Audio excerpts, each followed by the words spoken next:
Hello there and welcome to a bit of Spyro Reignited Trilogy. Hope you're all having a pleasant time. So I finally found some time to record. There's been a couple of things going on at home that have been a bit tumultuous, shall we say. And it's made recording difficult and finding the time to do so. But hopefully things are picking up and we should be able to record.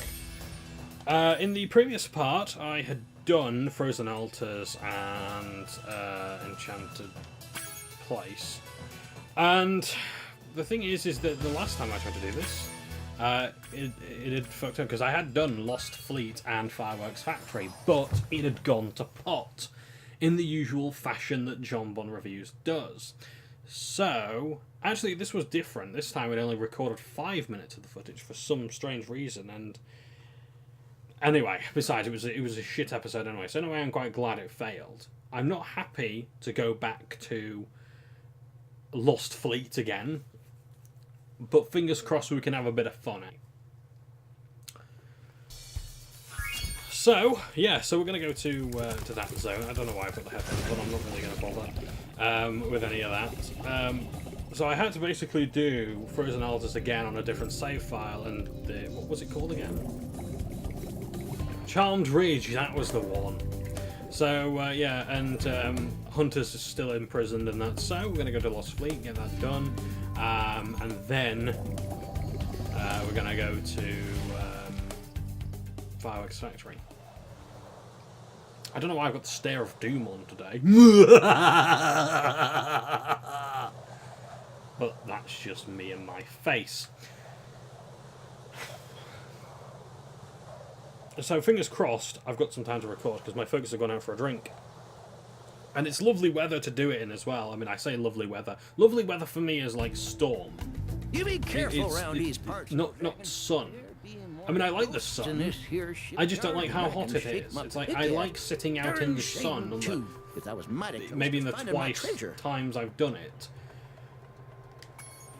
Because the TV's, because I couldn't be bothered shutting the curtains and playing video games or whatever. So yeah, but it's so fucking hot. So I mean, I've had to close my window in order to get the best recording experience that I can. My shithead neighbours have come back outside. Yippee. So they're shouting and screaming because they're shitheads. What's a shithead? And so I'm going to be baking in this room. I can't turn on a fan because this microphone will pick it up. It picks up the worst audio in the world. It's like, I sometimes wonder, are people going to think I've just said something really, really bad because the microphone sort of my voice just trailed off on this microphone? In fact, it's not even the microphone necessarily. I think it's the Elgato more than anything. Oh yes, I'm ragging on the Elgato again. I don't know why I'm trying to hit a basket with a fucking cannon. I don't know why I'm continuing to try. I think it's just because I've pointed attention to it and now I have to do it. Anyway, so yes, the goal of this, the gimmick in this level is that we use cannons to destroy things. Birds, chests, crabs, seafood cocktails. What was the other one? I can't remember.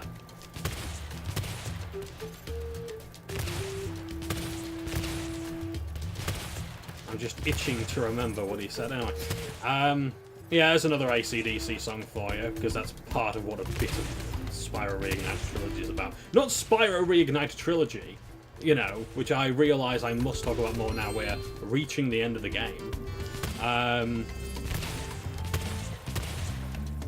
But yeah, Big Balls by AC/DC. It's so fucking funny.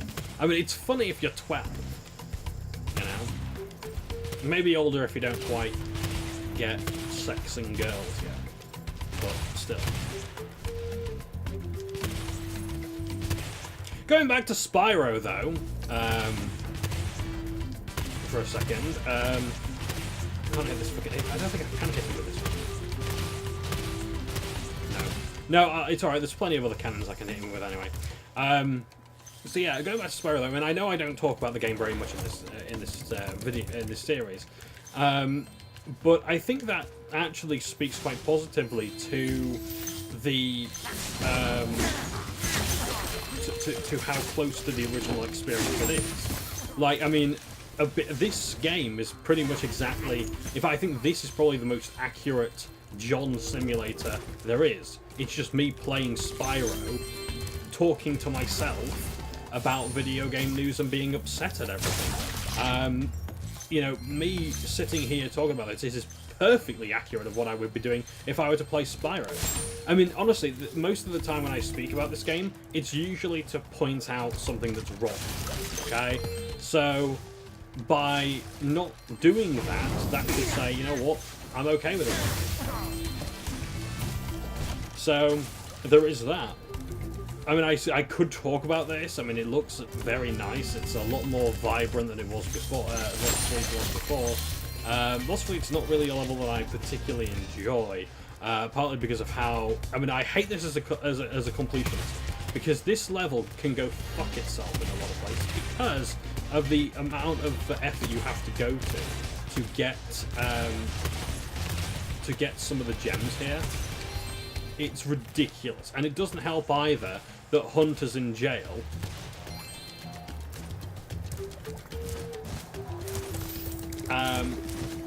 Because I could do one of the minigames here, unless I did something wrong, and he's not in jail any longer.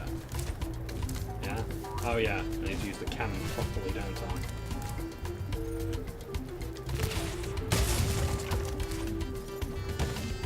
Yeah, aesthetically, I mean, honestly, I have to say, for once, I actually like the green acidic look that they've got there. It works really well, because the colour, I think it's the problem, I think the thing is that, and the lighting as well, my god, look how nice it shines on the rocks and on the ship and all that.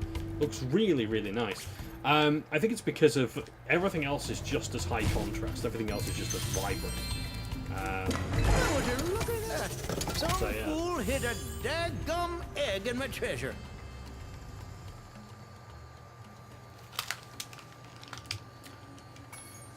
Shout out to all the Craigs of the world.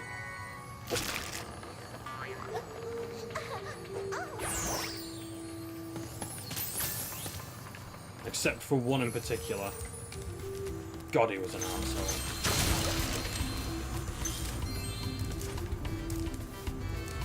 I know I've sort of left that ambiguously there, but no, I told this tale before about Craig, a man I worked with. Not a tale as such, just like an omnibus of shit that, well, basically made him who he was. He was just, no, not a very nice person.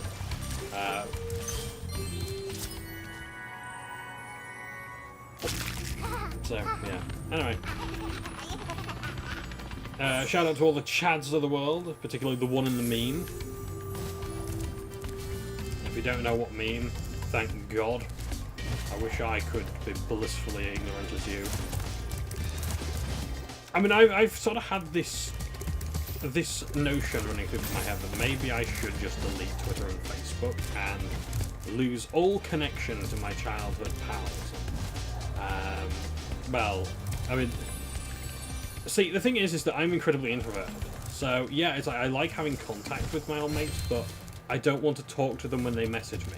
Like, hey, how's life going? How was, you know, remember when we did this in college? I was like, yeah, I did. And I was a fucking arsehole back then. Thanks for reminding me. I mean, I have fond memories of when I was in college and school, but I don't want to sort of relive, well, maybe I do want to relive them in a way, but, you know, only so I could improve, you know? And even then, it's like...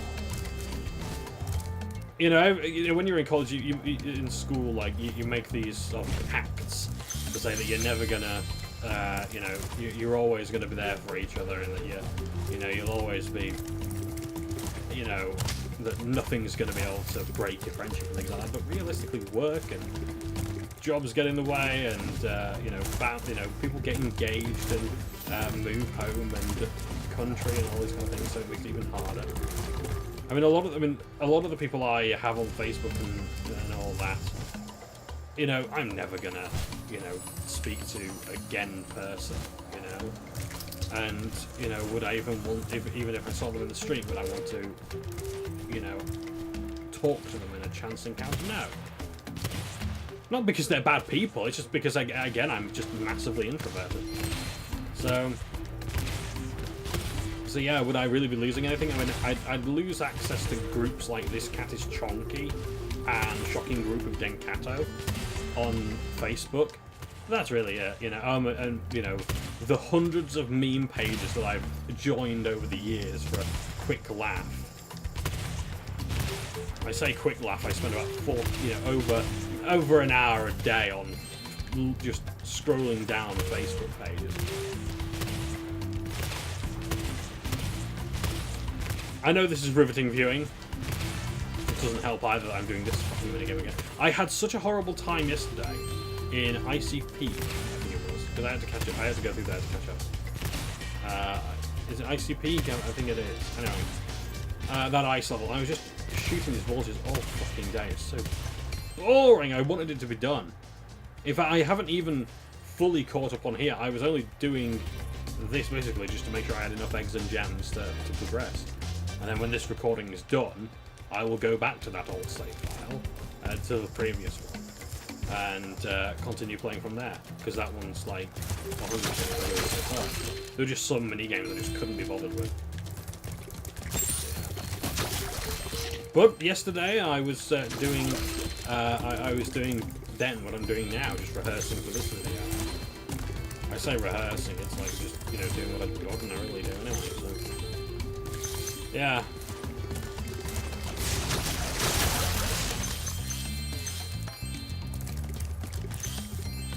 It doesn't really help that this level's not one I'm particularly fond of. I don't really have many fond memories of Lost Fleet. It's like, when you get this level done and over with, it's like, it feels good to 100% complete it, because it, you know, it is difficult to find all the gems. It is difficult to get all the stuff. Oh, well, thanks to Sparks. Yes, not so much. Oh, shit, that reminds me. Super Spyro fan had left me loads of comments to read. And, I haven't actually remembered really any of them. But yeah, he was talking about the Sparks minigames and how there's like 2 powers you get nowadays in the Reignited Trilogy, as opposed to the original, where when you do the Sparks minigames you get a new power. But I don't know when you get them, because, like a fucking idiot, I don't retain any information whatsoever. I do remember one thing though. Game of Brian had asked me, do I use a different PlayStation profile when recording or anything like that? These here waters used to be my favorite diving spot, here. but I can't get any loot with these subs patrolling around. Think you can pilot this here sub I bought for scrap?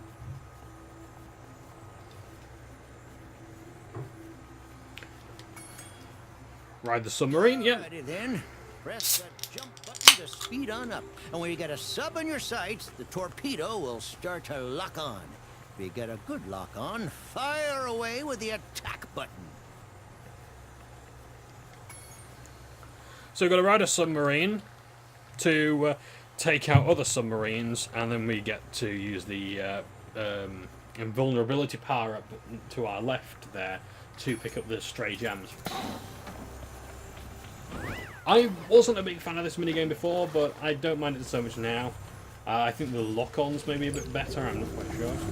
So you press square to charge, and then you press circle to fire a torpedo.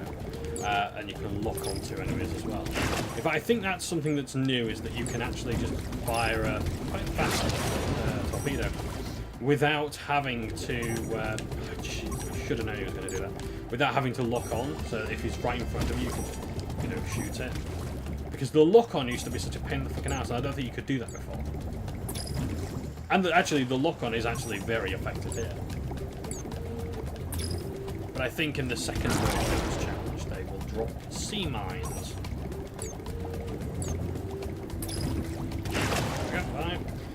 Now we need to get the sixth.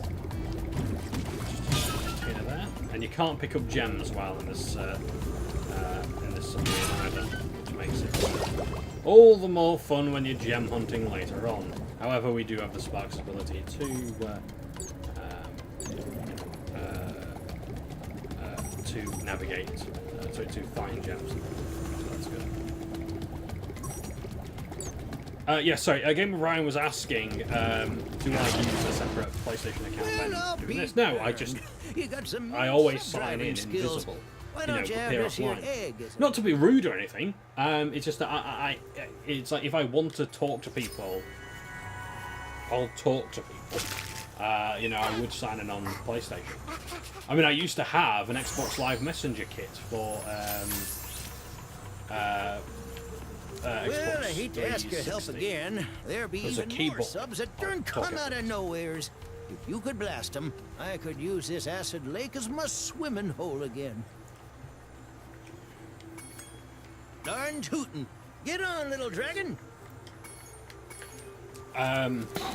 It was a keyboard that you attached to where the microphone was, and then you put the microphone into this little keyboard.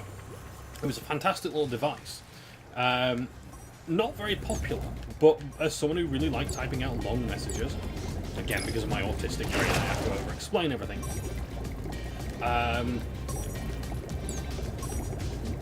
So I would type out these really long messages, and it saved a ton of time. But now, if the PS, I mean, even if the PS4 had that, would I buy it? Well, I don't play my PS4 enough to use it. However, if it did have that, I probably would talk to people a lot more. Now you could say, well, what about using a microphone? I'm not very, I'm too shy to use a microphone. I remember in Destiny 2, I was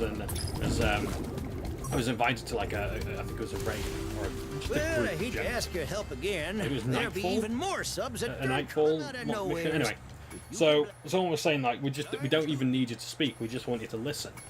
And I was in a group, and I would have been in a group with a mute, with someone who didn't have a microphone, and someone who was going to give us the deets, the tactics. And even then, I turned them down. I said, "Look, I'm sorry, I'm too shy." And I was new to the group as well, so nothing wrong with them. Very nice people. But I was just like, no, I don't like using microphones. And the thing is that I've worked in call centers, and I can speak confidently on the phone in that job. But now it's like, no, I don't like using my phone to call people.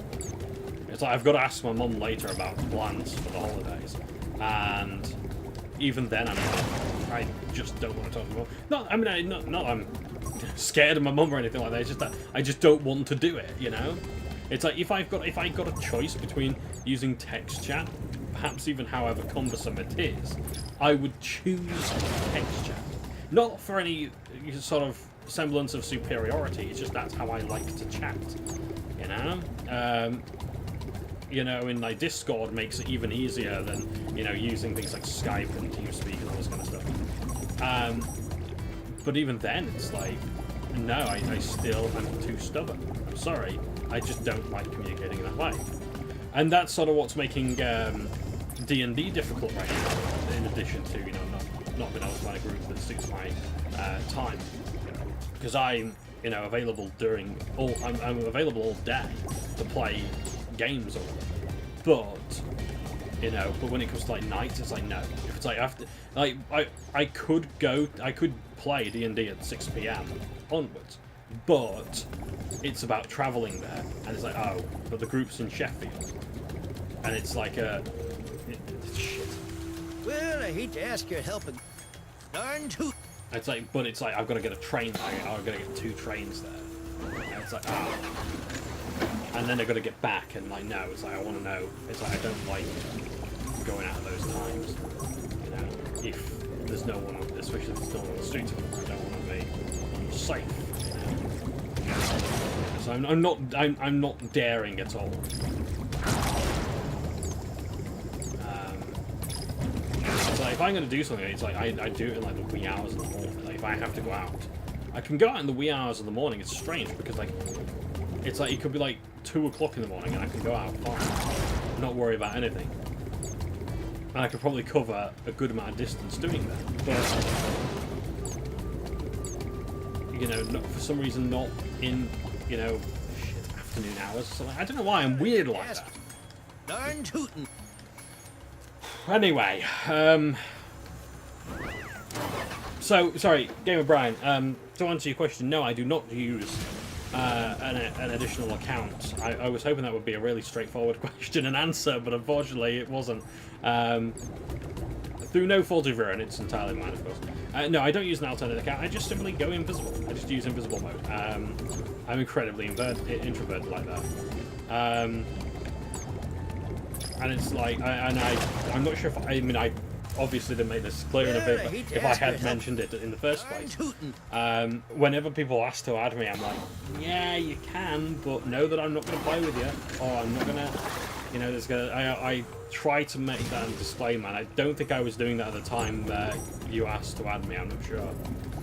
But yeah, it's like, I appreciate it, but it's like, don't.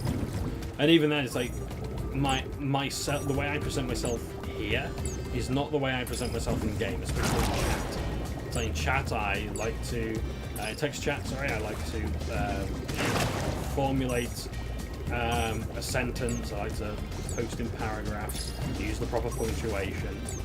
I do not speak in Yorkshire like I do here.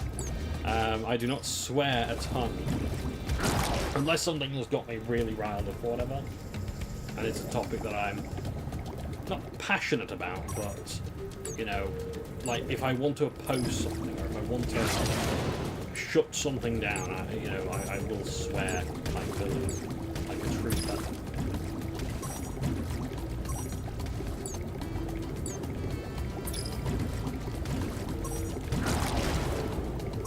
I gotta be careful now, because there's only 2 more subs, and I don't mean submissives.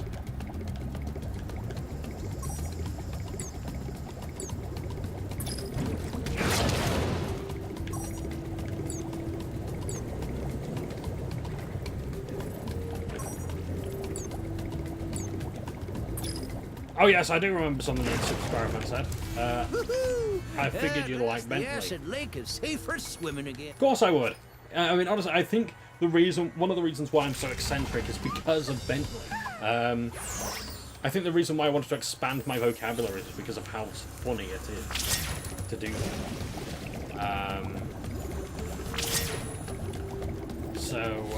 Yeah, that's why I think that I'm mental as I am, and try to expand my vocabulary. Because, like, this is the thing. It's like I mean, right here I am very relaxed. You know? Currently I'm very relaxed, but when I'm around other people, I get incredibly not defensive, but I'm very quiet. And when I speak, I like to speak with not with authority, but I speak with an extensive, just an extensive vocabulary, really. It's like, it makes me sound smarter than I actually am, and that's why people are so surprised when, because I get this constantly, like, oh, I didn't know you were autistic, or I never would have thought, or you don't. The worst one I've had is you don't look autistic, and I'm like, gee, thanks. But it's like, it makes it harder for people to sort of see it. I mean, like, a lot of illnesses are invisible. But yeah, it's like when they finally find out, it's like they would have had no idea, because I present myself very confidently. I mask incredibly well, and that makes it all the harder. I'm sorry that I talk about my condition all the time. I know I keep apologising for it. It's just I've got to tell someone. For fuck's sake, I've got to put it out there in some way, because if I don't, I'll let it get to me. Because then I start blaming everything. Because if I don't start talking about it like this, I end up blaming things on it.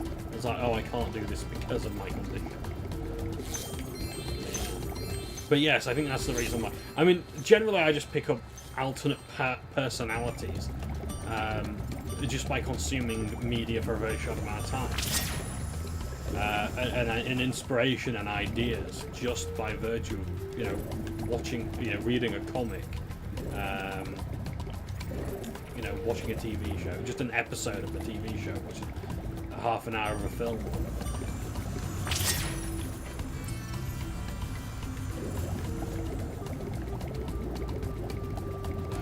Yeah.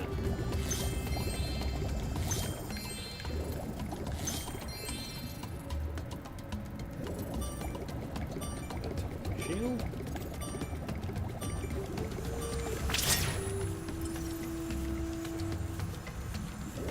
saying to go home now. I believe it is. Okay.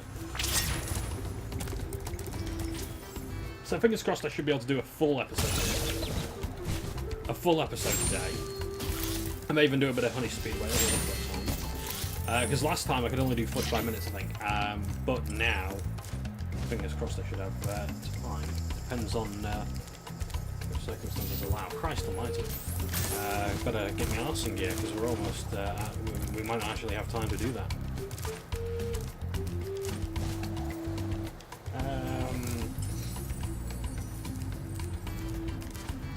That's funny, I haven't actually gone down there for the stuff. But for the stuff. You can't get enough of the stuff. That had an amazing jingle. Seriously, if you haven't seen the film The Stuff, you need to see it. It's the greatest film of all time. It's the Citizen Kane of food that eats you. It's fantastic. In Soviet Russia, food eats you. The Stuff is great. Oh shit. I should add as well that once your invincibility power runs out when you're underwater in acid, you die instantly, regardless of how much health you've got. So, gotta be careful. But oh god, it's such a good film as The Stuff.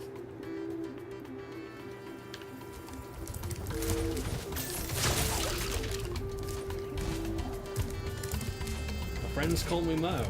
Oh yeah, and why is that? Because when my friends give me money, I always ask for Mo. I don't know who played him. I know he was in a few things, the guy who played Mo.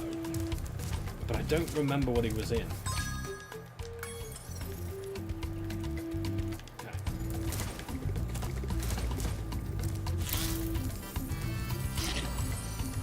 But yeah, The Stuff.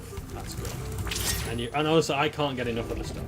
And I think it's strange that I actually want to see more done with that film. And I know that it does everything it needs to in its in its hour and a half run time or something like that. It's 90-minute run time.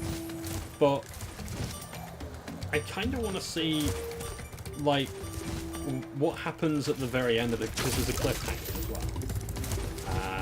I won't spoil that, but I'd like to see, did The Stuff go worldwide?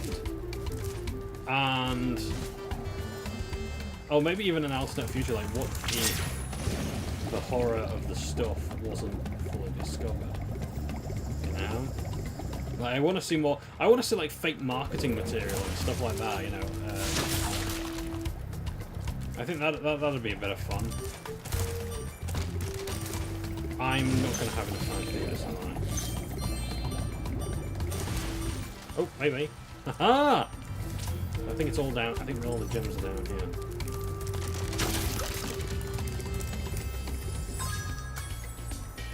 So I think there's going to be about 100 gems in and around this area. Oh. Can we go underwater here? No, we can't. It's strange like that. There we are.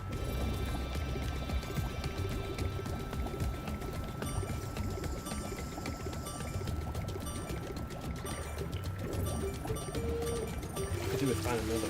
I'm sure there's other invincibility power-ups. You know, I might actually get the rest of these off camera and just say fuck it for now. We could race this. Well, we can't actually race this Rhinox, and that's what I need to show you. For the purposes of archival, because this is because I like to try and show off as much of this as I can.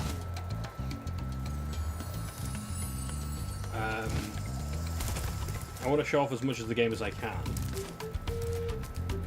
So, I'm going to show you something now. This is what happens when... So, I think what you got to do is, in order for Hunter to get thrown in the choker, you've got to do 2 levels in mid-A, wherever the hell we are now. Evening Lake. Close enough. So... Basically, Hunter's sometimes unavailable for certain minigames. This includes the Hunter minigames and the speedways. And this is all speedways as well. any Hunter minigames there are in any world, you can't do while he's in the slammer. So, there we are, so that's his sign there. Obviously, heavily tacked on. So we actually can't do Honey Speedway until he's, well, we can, but, you know, we'd have to go back again to, once we've rescued him. And I don't think he leaves Her Majesty's pleasure until we've defeated the boss of this world, which shouldn't be, actually, I say it shouldn't be too hard, it isn't in the original. The boss, this world's boss, is actually not tough at all. I've never had a problem with him, but I've never done the boss in the Reignited Trilogy. So we'll have to see.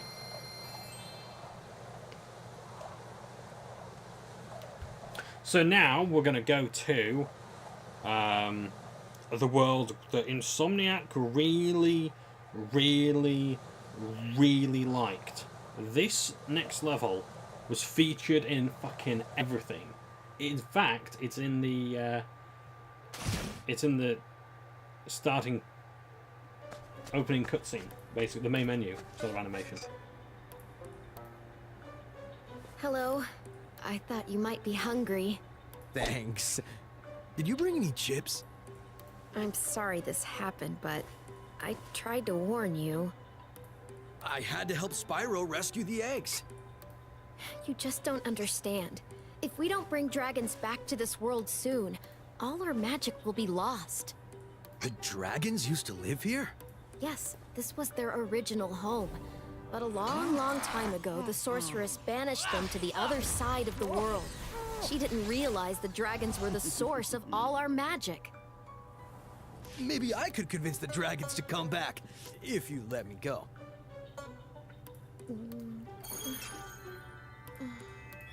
I'm sorry. I can't.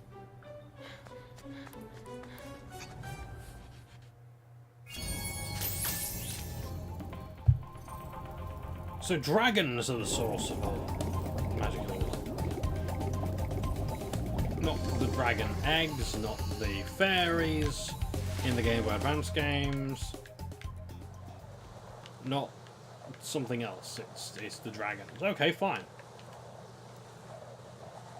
Why don't the dragons just come back? In fact, why is magic even needed? What does magic do? All I've seen so far is it just a load of shit. It just gets me killed. So, yeah, fuck magic. I don't need it. In fact, one thing that might have been interesting... Oh, okay. Hello there again. One thing that might have been interesting is... I hate these guys. Sorry, one thing that might have been interesting is actually that the world responds to Spyro. That... You know, rather than just being dragon eggs that open up, it's like a portal opens up and it gets near and it closes. I mean, not for this isn't something I'm asking to see in the Reignited Trilogy, of course. It's something I want to see in the original as a design idea. But still, never mind. It's just a shower thought, really. Anyway, so here we have Fireworks Factory. Hello, it's good to see you again, Spyro. That naughty sorceress has stolen the professor's rocket plans, and I'm on a secret mission to find them. Handel was supposed to meet me here, but I can't find him anywhere. Maybe you could help. Gladly, Greta. So, Fireworks Factory is like one of the most marketed levels in the games. Like, you saw this everywhere, and everyone loved this level. And I must admit, I have some fun this one. When enemies aren't, glitching through the walls. So, we had lots of different ideas, and of course they tried to make it very fun in the Reignited Trilogy. But this, yeah, it was everywhere. In all the Spyro marketing, Fireworks Factory was there. The entrance to Fireworks Factory, you've got fireworks leading into the portal. You know, big and pronounced. They want you to see this level. And it's obvious they put the most effort into this level, I think, into the entire trilogy, because devs love it as well. The enemies are incredibly unique in terms of design. Like here, you've got an enemy with a explosive pack on the back, which blows up. You can also hit them with rockets from the front. Enemies, you know, go backflip and leap into the air, and are very hard to hit. And it's also very hard to tell which ones drop gems and which ones don't, because they respawn as well. Which is not really a first, but it's, I think, one of the few times you'll see respawning enemies in the main level of Spyro, not counting the ones in Sheila's Alp. There's also enemies on the ceilings at points, which I'll show you if I can later on. It gets fucking mental. Like, this level could have been quite tough originally.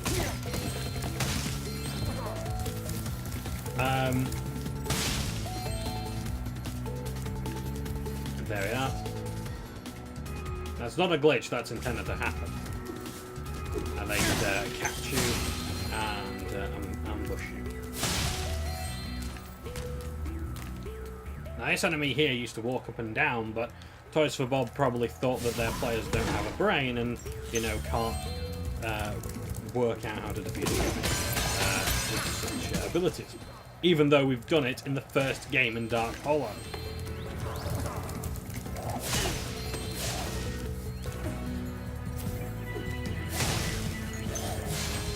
It's just getting fucking annoying now. I don't hate this level at all. I don't hate the level. It's one of the reasons why I don't want to play Spyro 3 regularly. It's what, you know, what makes Spyro 1 so good is the enemies aren't overly inventive. They're quite simple. The reaction times are, and that's great because I can just switch off my brain and play it. It's perfectly valid. You know? If you want a little bit more challenge and involvement, by all means, play this one. I have to admit as well, I like this nice big stream of lava here. It does have some challenge to it. Just remind me, did I get the egg over here? Because I wasn't really concentrating. Yes, I did. Yeah, so these platforms sink, I do believe.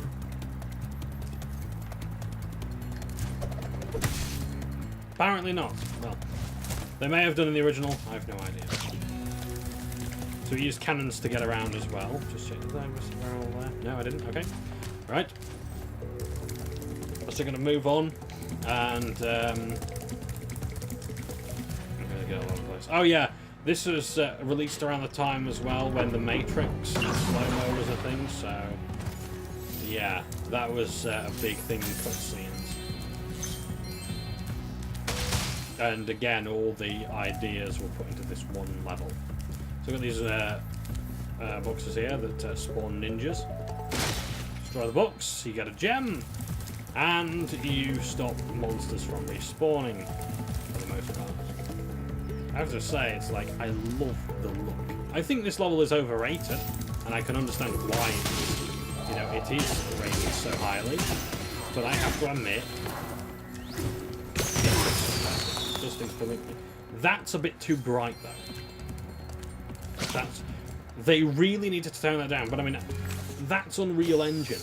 It's too fucking bright. It's too shiny. Sorry, not Unreal Engine, Unreal 4.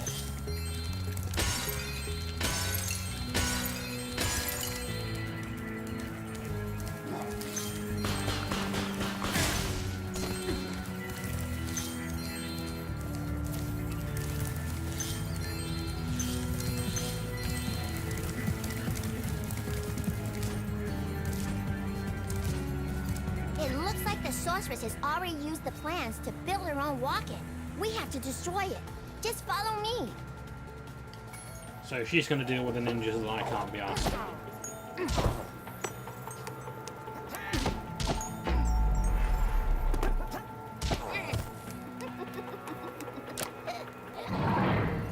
The animation there is very impressive.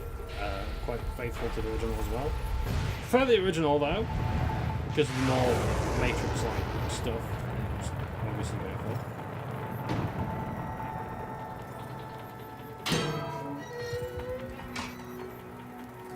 And no, you don't go downstairs.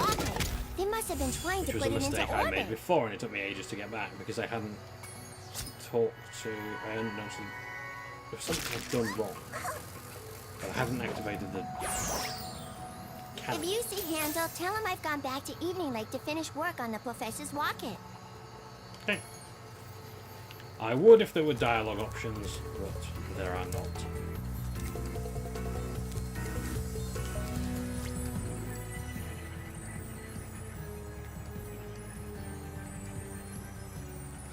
Love the sorceress. So, that's where another companion resides. Well, not resides, but that's a minigame for another companion there. God, I hope that the controls have improved. I think they have, actually. Because it's a first-person minigame. In fact, I think that egg is called... Sorry, just looking at one of the names of the eggs here. Oh dear. Dear, dear, dear.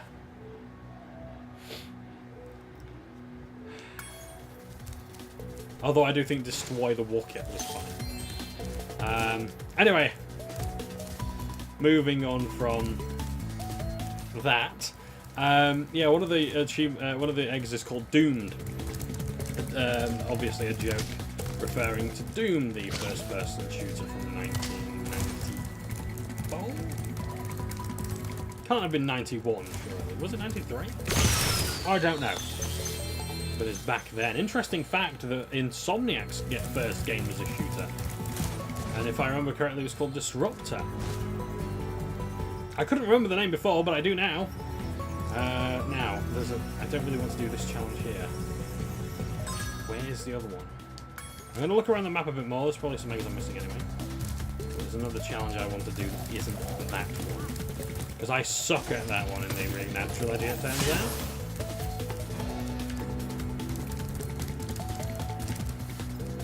Ah, I know where it is, yeah. So I've got actually, I wonder if I'm going to use the rocket to get back. Cannon, whatever.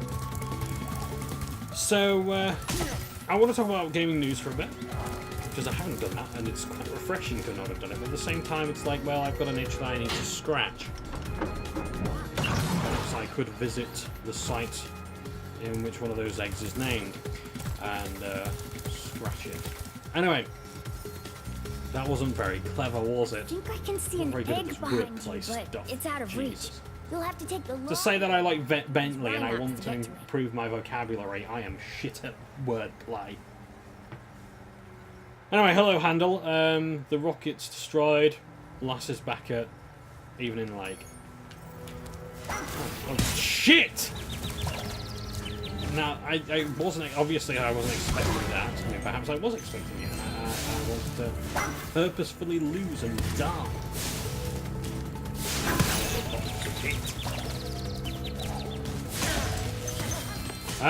So anyway, yeah, so we've got to basically run the gauntlet here. It's called Run the Gauntlet? No, I don't know. It doesn't say. So we've basically got to reach the end without dying. I don't think in the original there were many health pickups. You had to do this with like taking very little damage because there was no healing. So, yeah. That was on. We'd just done the worst part there. I had to charge all the way back there just to get that gun out. Because those are the worst ones, the ones that fire the guns. Oh, Jesus. They fire fast, they reload fast, they hit hard.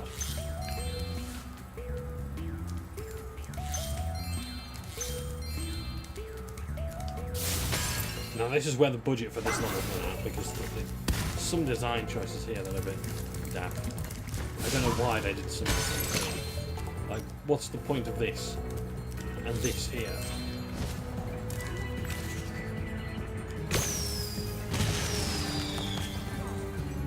Hit him. Oh shit! I mean, I like this design. Sort of. I mean, I like that it's sort of like an ARPG dungeon. You know, it's or an arena. That's kind of neat. Reminds me of Smash TV a bit.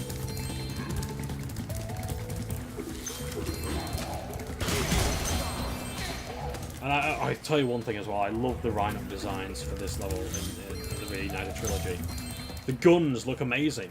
They really do. It's like, it makes me want to have, once more, another, you know, setting for D&D at the base of ancient China. With the whole guns thing from Princess Mononoke. I mean, I know those are based on real guns, but still. Shout out to all the Sams of the world and all the dragons that I've spoken about that I missed before, except Craig. He can go fuck himself.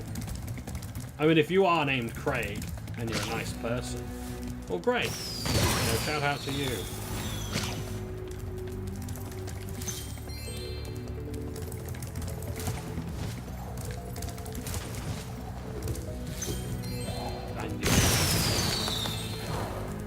A seizure waiting to happen there.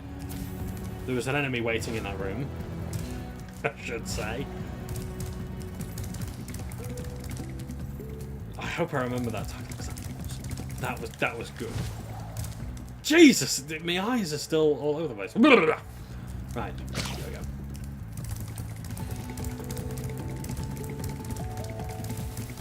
So gaming news. I've heard that the PS4 is currently in, PS5 is currently in the works.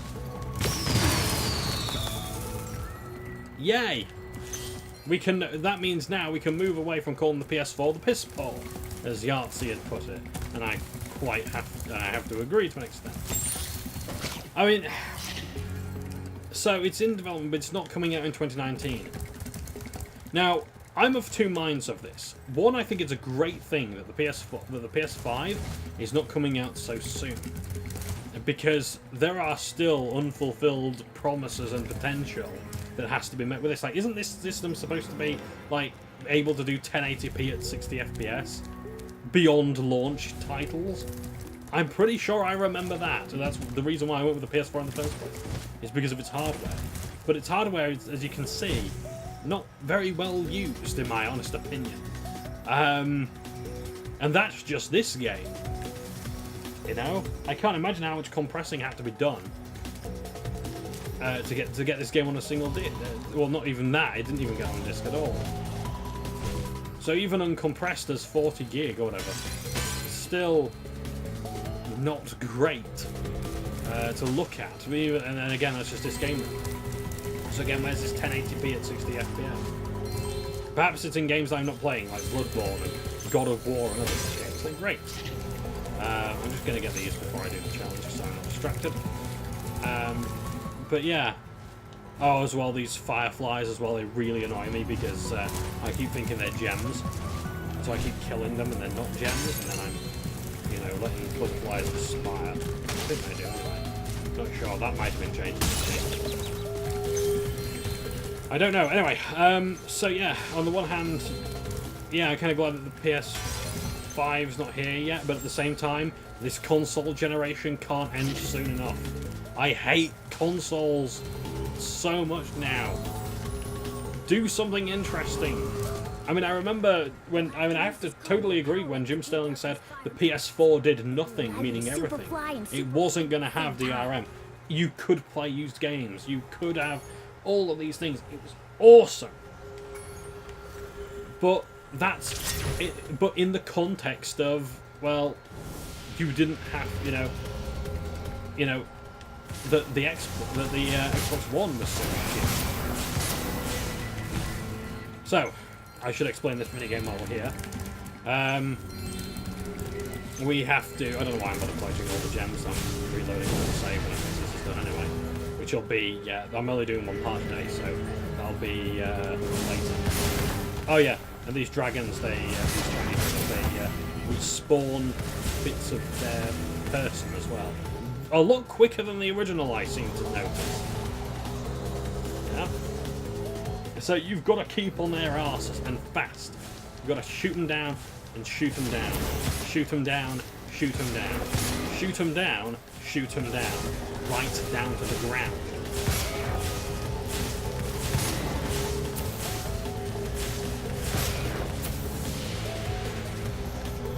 Right, anyway,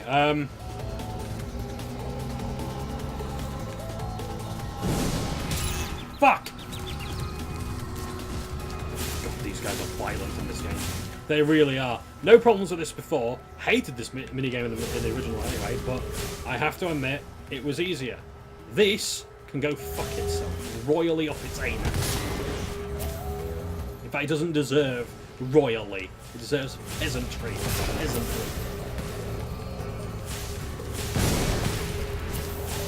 can't seem to actually follow the pattern. It's all over the fucking place. Anyway, yeah, so I can't wait for, you know, the PS5 to come out in a way, because I can't wait to see what it'll do to innovate and actually make consoles worth this shit, in my opinion. I mean, I hate being PC Master Race. I really do want to, you know, be accepting of all these other things, especially when I used to be, you know, it was only in 2014 when I went to PC gaming, just out of curiosity, you know? And even then, it's like, I don't really do much with my own, you know, in terms of like my own, like building my own PC or anything like that. So I want to see, you know, better hardware, and I want to see it used.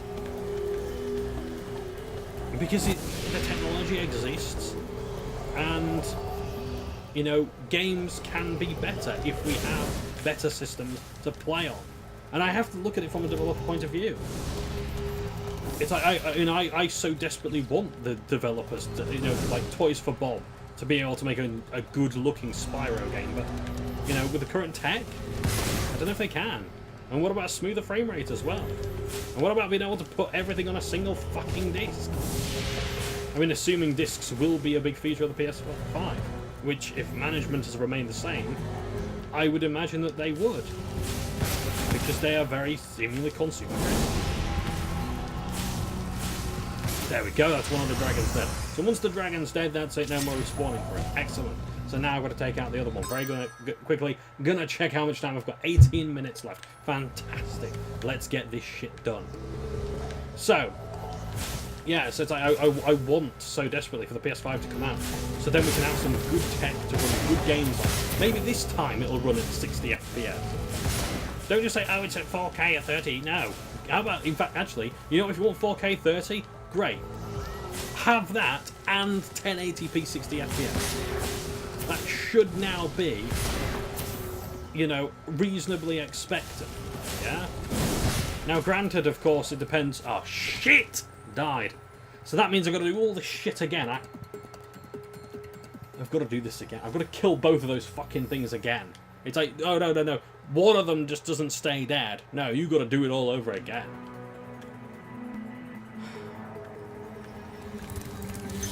I digress. Fuck off. So, yeah, so yeah, I mean, of course I have to consider as well, okay, it's alright saying it can do 4K, 30, this, that, and the other, or 1080p and 60 FPS, but is it affordable? Is that affordable consumer tech?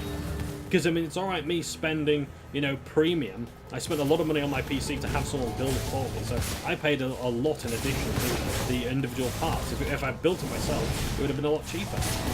Yeah? But is that going to be... I mean, for Christ's sakes, we're already having to, you know, buy our own external SSDs to play the fucking things, because the hard drives that come with these are so friggin' small. So, I mean, yeah, maybe people would be able to adapt to the idea of, you know, changing out a graphics card and the CPU and all this kind of stuff. You know? I mean, we're already buying additional console. We're already buying, upgrading from PS4 to PS4 Pro, things like that. It's no different to buying a new PC or whatever. This is going to look better. I think maybe actually my rage is helping me be a bit more productive and funneling that anger into something. Yes, I'm not a PC fanboy. At least I don't choose to be one, am I? So yeah, I don't mean to come across as that. It's just that I want to see the good in consoles now, but I failed to see it now that I... Because, I mean, I wouldn't dare, you know, try and change anything in my PC. Like, I tried to put in a graphics card. I'll tell you this story. I upgraded my AMD FX 4... No, sorry, R7 250 graphics card. I took that on my PC, and I put in GeForce GTX 960. Yeah? And for 3 hours I couldn't get my PC to work. Not because, not the fault of the PC or anything like that, but because all I had to do was just, like, you know, do an automatic repair. Windows automatic repair, done. And that's it, and everything worked fine. Except the Sonnet initially.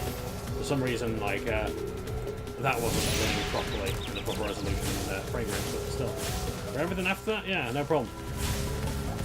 So maybe people would get used to that idea. And if not, maybe they can buy them wholesale. Maybe that's what we need, like, instead of Steam Box, PlayStation. Was that what it was called? Steambox? You know, the Steam consoles that they did. Which, you know, died on their arse pretty much. I mean, I sort of expect that in a way that they would die on their arse. You know, the Steam box thing. Steam chunk.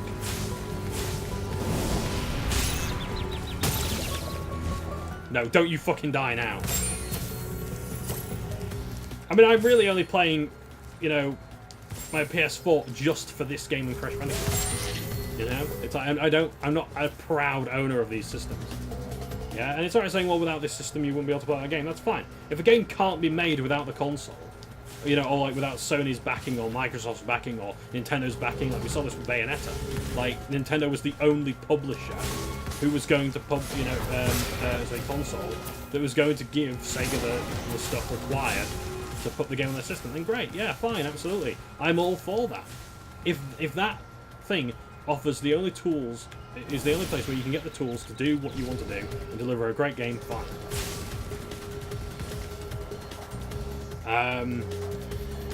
I can understand that. But a lot of this is just like, it's just paid exclusives that are going to come out later on anyway, and I'm thinking, what's the point? You know? It's like, I'm going to buy Spyro, okay? I'm going to get it on PC when it comes out on PC, yeah? So I'll get that.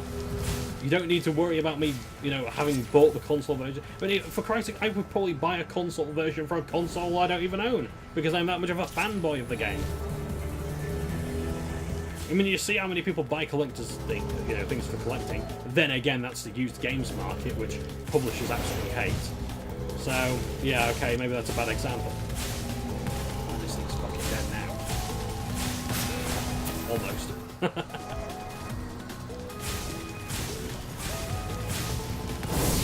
Right. I can't risk going after him. If I land in the lava again, I'm fucked.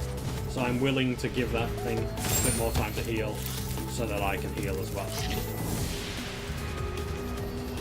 In fact, actually, I better turn off my alarm. So yeah, so I'm not hugely glad of this new. I mean, this is the thing. We've only just been told the PS4s and the PS5s in the work anyway. We haven't actually been told anything about it. Actually, I could do Honey Speedway. Let's do that because I've got some more things I want to talk about. And Honey Speedway is fucking fun. So,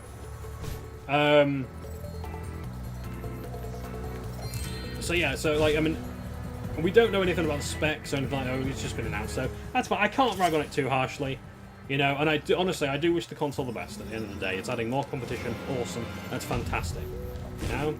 But I want to see more that separates that generation from this one, because I mean, no matter what the PS4 Pro is, you know, PS4 Pro and you know, Xbox One X, Xbox, and you know, even like a Switch, you know, upgrade or whatever. At the end of the day, it's still a half generation, in my opinion. The PS4 is just really a graphical upgrade, and you know, as an outside, you know, as someone who doesn't really play consoles very much anymore, I just can't appreciate the improvements from the PS3 and PS and Xbox 360. What changes have been made?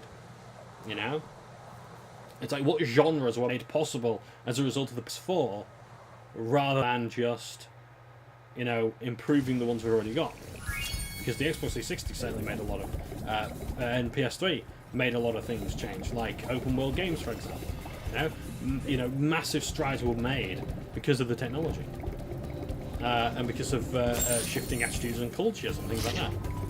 Now, it's just, for me, it's just a visual upgrade, especially with the Pro. How many games are, you know, again made possible because of the PS4 Pro? And I say PS4 Pro, that's just the one that comes to mind. It's done. So, I'm going to go to Honey Speedway now, because we've got about 10 minutes left. Wrap up there. So yeah, I mean, those are just my rambly opinions. If I were to sit down and really look at all of the information presented about the PS5, I would give a much better written opinion. I may end up doing that on my new blog that I start on Impulse. And if you want to read it, it's called Warlock Says Words. It's on WordPress. Warlock says words.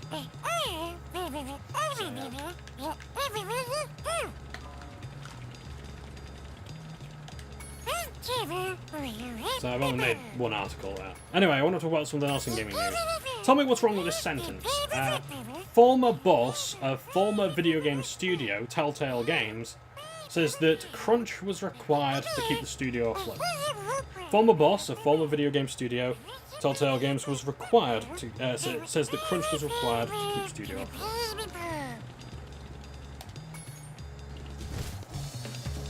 Now, personally, I mean, you guys know that I hate crunch culture. I can't stand it. I mean, at this point, my attitude is kind of like, if crunch is required to keep, in order to release a game, I'd say fuck the game. Yeah? Now, of course, it's easy for me to say that when when I'm not really talking about a specific game. Yeah? Now, would I say that the original Spyro trilogy? I'd like to think that I can. I fucked up. Let me try again. Oh well, we'll go in the honey. I want to go in the fucking honey. Now, is this stuff still? Oh no, you can stand on it. Excellent. Well, this stuff you can't. Drowning in honey. How awful. Anyway. So yeah, now if it was, I'd like to be able to say yes. I would like to say I'd happily sacrifice, the original Spyro trilogy, if it meant that the developers would be free from shitty working conditions. Yeah. But well, I can't say that because I don't know what that situation would be like. I don't know what that world would be like. Yeah. And even then, I've got the gift of foresight. Sorry, hindsight. We can have a look. We can have a look back and say, well, it's actually accomplished a lot of good. But at the time, how different would the world have been from me? Spyro's had a huge influence on my enjoyment of the hobby and in my life in general. In terms of what I wanted to do with my with a career path and all this. I'm gonna go backwards because it's far easier. He says it's far easier, and then he fucks up. Yeah, I think you can see the logic here. In theory, it cuts down time. I love everything about the speedrun. Colour, the contrasts, and themes, and all this kind of stuff. Did you know, I mean, if you're a Super Spyro fan, you probably did, that the background was the same as treetops in the original game. Now, somewhere around here, in the Honey Citadel, I don't know what this building is supposed to be or why it's there. It's very interesting. It's one of those things that makes me think about Spyro lore and then wank off to it. Another sign with Hunter here. So, in fact, I'm not even supposed to be doing this, am I? I'm supposed to be doing the race. Because we can't do the Hunter challenge.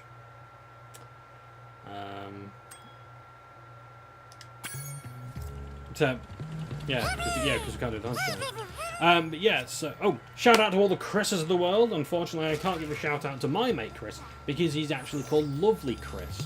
And it would be against the law to just call him Chris. So, yeah. Love you though, Chris. I mean, he doesn't fucking watch this, so... Yeah. And I can't blame him.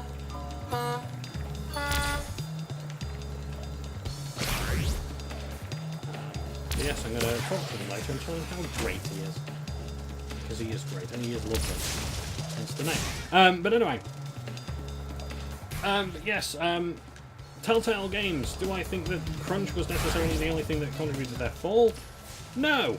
I think the problem was that they pocketed way too much cash from investors. Such as Lionsgate and Warner Brothers, they had way too many licenses and they spent way too little time making games. They also had only a single formula for making games. It's like they made not just adventure games, but a very specific brand of adventure games.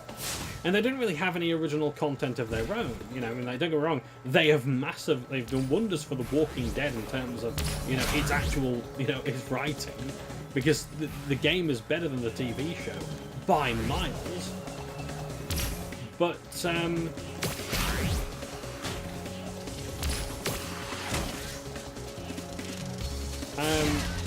but they, like, what did they actually do of their own? Because they did Minecraft, Borderlands, Batman, they did, I mean, they did The Wolf Among Us, which was, that, I mean, that's based on children's fairy tales, and even then I mean, first of all, that theme has been done before, the whole gritty children's, you know, fairy tales and that. But they, like, it wasn't that based on a graphic novel? Oh, shit, again. Oh, fuck this one up. Anyway, yeah, they'd, I think that was based on a graphic novel, so what actually of their own did they do? I'm not saying they haven't worked hard or they haven't earned their status, they certainly did, but then they also have to take the flak for, you know, for taking on so much work and not being able to do much with it. And they were, oh, they also did Wallace and Gromit, but no one remembers that, and that's the best game of theirs. Wallace and Gromit, like, and one of those was actually based on bumblebees. Yeah, that's related to this, isn't it? That's nice. But yeah, they took on way too much work, had way too few staff, and simply they just weren't talented enough to pull off a lot of it in the time that it took, and I can't blame them, because who the hell can? That's why I hate crunch. Fuck it. Fuck it. You know? You know, I would say that I'm glad the studio's dead, but really, it's like, that's real people with real jobs who have lost their jobs, and yeah, maybe they didn't do a good enough job. But who could in those conditions? And do those people even want to work in video games again? How many of those people are going to go into other games? And even then, it's like, do they really want to carry the Telltale name with them? You know, from the, you know, the creative director of Tales from the Borderlands, or from the lead writer, oh, it's going to have dialogue choices, and then we'll be upset when it doesn't have dialogue choices. Those dumblebees. Oh dear. How fucking funny. Shout out to all the Henrys of the world. I think that's actually a female spelling, short for Henrietta. Which challenge would you like to play? Exit level sounds like a good one. There was another point I had as well, but I completely forgot it.